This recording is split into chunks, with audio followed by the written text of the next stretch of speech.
Hi there guys, this is Leah from Happy Ham Ham. I hope you're all good and having a great day. Welcome back to the channel. So excited for today. Today is actually the first episode of my mini series that I've been wanting to work on for quite some time.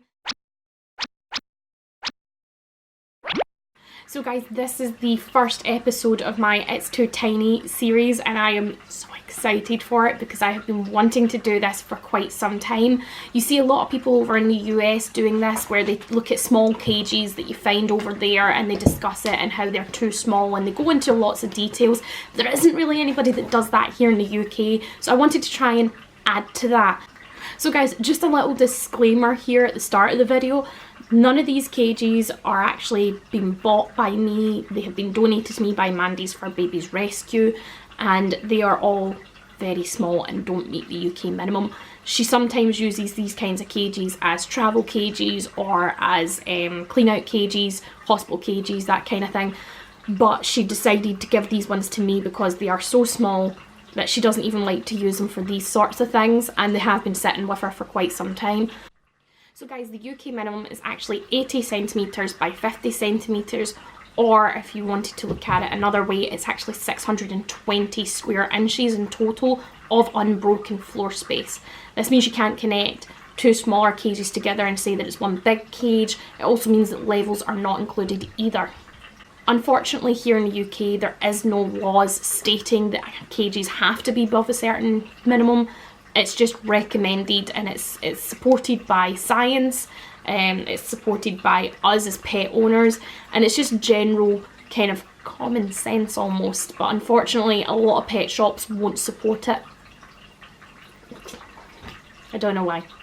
Okay guys, so this is the UK minimum floor space, right? So we've got 80 centimetres by 50 centimetres. Now you can actually mix and match those measurements a little bit more. For example, Badger's coffee table cage is actually 70 centimetres by 70 centimetres.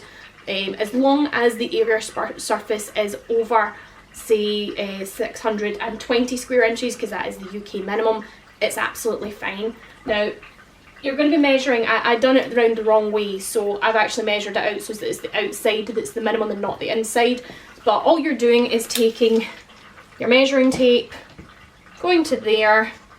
Oh hey, no, I did it right actually. Okay guys, I take it back, I did it right. So that there is 80 centimetres by 50 centimetres, like that. And this is, most cages here in the UK that you can get out of this size is things like the Alaska cage, you can get the Hamster Heaven, things like that. And it's funny that I mentioned Hamster Heaven because the first cage that we've got is made by the same people, and it's so tiny.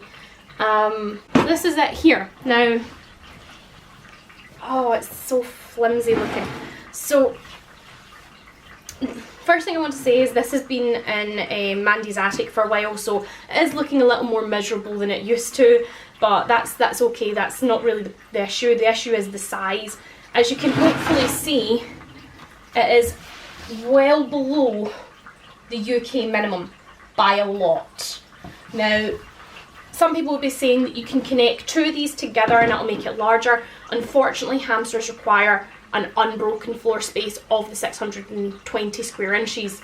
Now, the one thing that I will say that I like about this cage is the door, but other than that, and even at that, I've got one complaint, and that is that it falls down on you. These parts here that connect different tunnels and things like that together are very flimsy, so see if you don't have another cage to connect it to, I think an animal could easily just push that open. I mean, just see. Yeah. That was with very little force. I feel as if the right type of animal pushing against that could easily open that. On top of that as well, I'm pretty sure that it's pretty flimsy to pop back into place. I have no idea if that's on right or not, but there you go. It's shocking to me that the guys that could make such large cages make small cages like this, and unfortunately still make cages around this size, even if this one here is no longer in commission, they do still have other cages that they make that are around the same size, and it is awful. Sorry, something just popped into my head. Most robos need at least, most small hamsters like dwarfs and robos, Chinese, they require an 8-inch wheel. I don't even think an 8-inch wheel is going to fit in this. Give me 2 seconds just to get my wheel. Okay guys, I am back and I have my 9-inch wheel with me. I don't have an 8-inch wheel. I thought I did. I thought this was an 8-inch wheel, but it's not. It's 9 inches. But let me just check.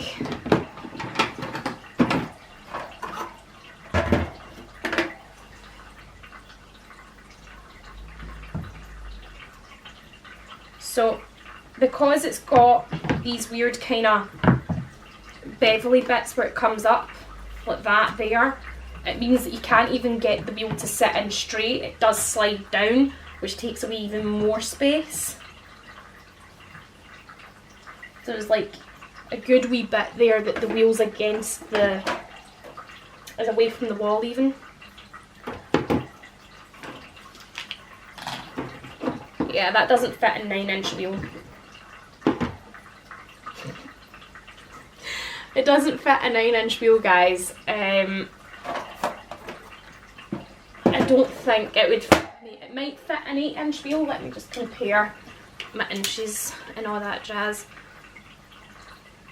It could probably fit an 8-inch wheel, but you're not going to have much in the way of room for hides and sand baths and things like that. This is so tiny. This is so small. This is awful. This is how you torture an animal. Oh my god, I hate it. So yeah, no, I do not like this cage at all. I think that this is a torture machine. This is how you stress an animal out.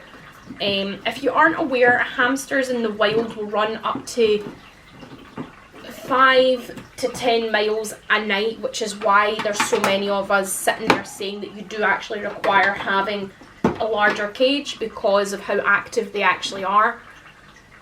And this is just not going to cut it.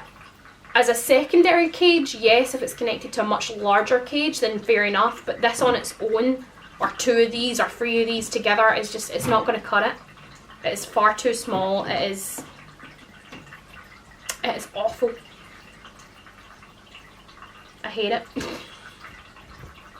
So guys, if you do have this cage or a cage similar to it, please do not feel offended. This is not a bash at you. This is just me trying to re-educate you and get you understanding how your animals actually work. Hamsters in the wild will run anywhere between 5 to 10 miles a night. And these animals haven't been domesticated that long. In fact, I think the recent one has been the Roboroski, which was only just kind of brought into households. I think it was in 1999. So that gives you a rough kind of idea of exactly how undomesticated these animals are. We've only had them for less than 100 years, so they're not like cats and dogs. The more research we currently do on these animals, the more information we get and we discover we were wrong. So it's important that we constantly keep updating our information, constantly keep evolving and changing how we care for these animals. And unfortunately, the pet shops haven't caught on to that yet. So that's why I'm doing these kinds of videos, so that I can help educate you, so that you can educate the pet shops, and then everybody will get it sorted and we can get larger cages, happier hamsters, happier people, and everybody wins. So guys, if you do want to see more content like this in the future, make sure you hit the subscribe button and make sure that you push that notification bell, because otherwise you'll miss out on a whole load of these tiny awful cages, me smashing them, me bashing them, and just me giving general advice and tips. See you guys in the next video. Bye.